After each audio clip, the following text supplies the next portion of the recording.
Les cas de Covid-19 se multiplient en Chine. Les stades se sont transformés en cliniques de fortune et l'inquiétude revient. Un utilisateur de Twitter est devenu célèbre en quelques jours dans le contexte des récentes manifestations en Chine. Il nous parle de son histoire. Les attentes concernant la croissance de la Chine sont tombées à leur plus bas niveau depuis des décennies. Les investisseurs étrangers se sont débarrassés d'environ 90 milliards d'euros d'obligations chinoises en 10 mois. Bienvenue dans Regard sur la Chine. Avant de commencer, je vous informe que le programme Regard sur la Chine sera diffusé sur la nouvelle chaîne Regard sur la Chine NTD à partir de janvier. Je vous invite à cliquer dès maintenant sur le lien en dessous de cette vidéo pour vous abonner. Merci pour votre attention et j'espère vous retrouver très vite sur la nouvelle chaîne de Regard sur la Chine. À travers la Chine, les autorités installent des lits d'hôpitaux et construisent des dispensaires de fortune. La communauté internationale s'inquiète du changement soudain de Pékin dans sa politique concernant le Covid-19. Voici la suite. Ce stade de Pékin a été transformé en un dispensaire improvisé alors que les autorités chinoises ont signalé 5 nouveaux décès. Il y a des centaines de centres similaires mis en place dans les grandes villes.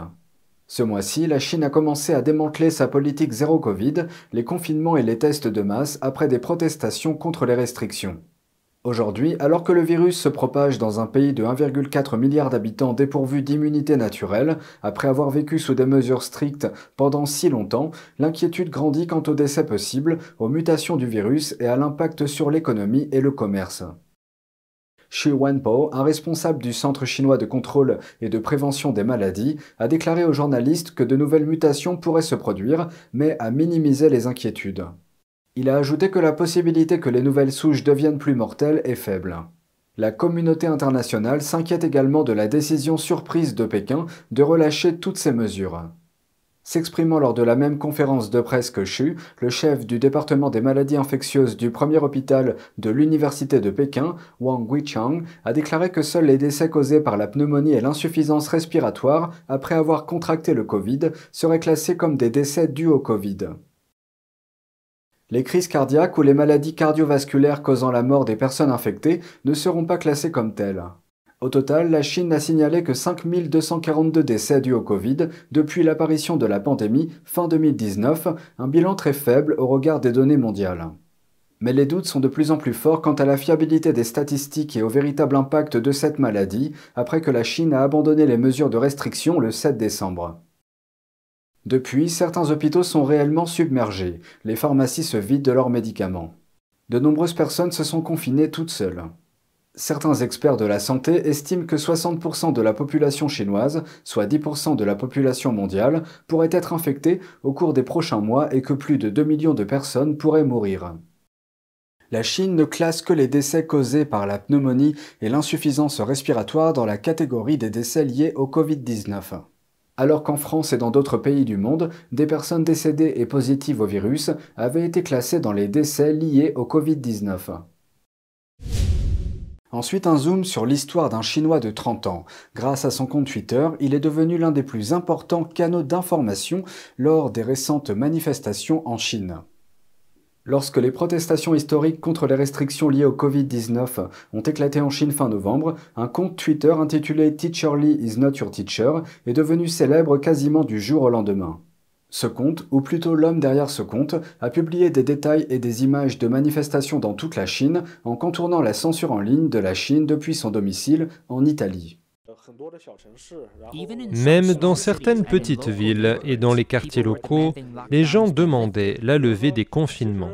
Des choses se sont passées bien au-delà de ce que nous avons vu. C'est juste que beaucoup de choses n'ont pas été rapportées. Les messages de Li ont largement touché une jeune génération de Chinois. Ils utilisent des réseaux privés virtuels ou VPN pour contourner le grand pare-feu de la Chine et accéder à des contenus non censurés sur des plateformes interdites en Chine comme Twitter et Instagram. Il dit qu'une grande partie de son contenu lui a été envoyé et qu'il recevait des milliers de messages par jour. Dans le passé, les Chinois n'étaient pas prêts à s'exprimer, car ils savaient que c'était très dangereux. Par exemple, lorsque vous tapez le nom de certaines personnes en ligne, vous êtes interrogé par la police. Cette fois-ci, nous avons vu de nombreuses personnes scander devant la police. Tous les griefs qui ont été réprimés pendant si longtemps poussent également les gens à s'exprimer. Li est un peintre et un ancien professeur d'art de la province de l'Anhui, dans l'est de la Chine. Il a expliqué qu'au plus fort des manifestations, il publiait des messages à quelques minutes d'intervalle et ne dormait parfois que 2 heures par nuit. Le nombre de ses abonnés est passé de 140 000 à la mi-novembre à plus de 860 000. Ce conte est devenu un symbole de la quête de la liberté d'expression du peuple chinois. Il représente les choses que nous devons savoir et les choses que nous voulons savoir. Il représente notre droit de savoir. Les protestations ont aidé à amener l'assouplissement récent des mesures sanitaires strictes de la Chine. Certains ont également appelé le régime communiste chinois au pouvoir et son dirigeant Xi Jinping à démissionner. Les manifestations se sont calmées face à une forte présence policière et l'arrestation de certains manifestants. Le ministère chinois des Affaires étrangères a déclaré que les droits et libertés devaient être exercés dans, je cite, « le respect de la loi ». Li affirme que ses efforts l'ont rendu vulnérable. Il a reçu des menaces de mort et sa famille, restée au pays, a été interrogée par la police. La chose la plus importante n'est pas ma vie, mais la sécurité de ce compte. Même si ce compte n'est plus sûr, ou s'il est supprimé, ou autre chose, la prise de conscience des gens, de parler, de s'exprimer, a commencé. Il ajoute qu'en Chine, les gens peuvent rentrer chez eux maintenant que les confinements sont levés.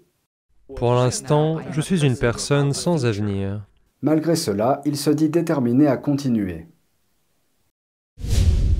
La Banque mondiale réduit à nouveau ses perspectives de croissance pour la Chine.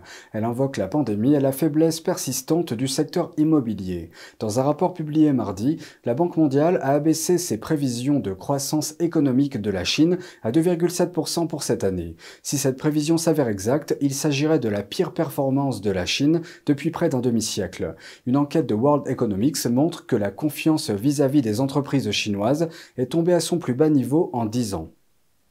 De plus, les investisseurs étrangers ont réduit leurs obligations chinoises pendant 10 mois consécutifs, se délestant de plus de 90 milliards d'euros.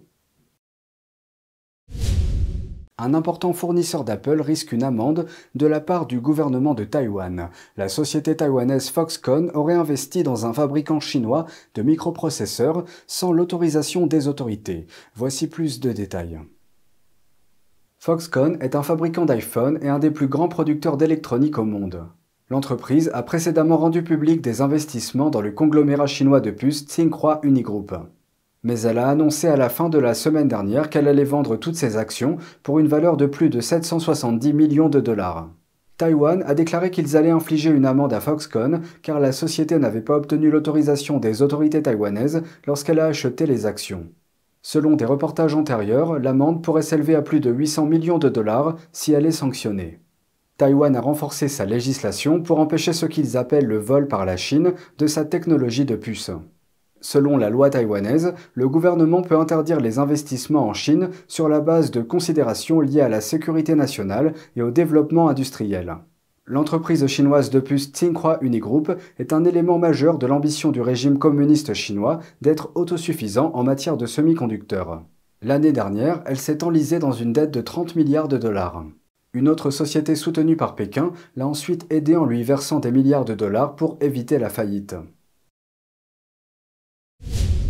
Et c'est tout pour aujourd'hui, merci d'avoir suivi Regard sur la Chine. On se retrouve demain pour une nouvelle émission, prenez soin de vous et à bientôt.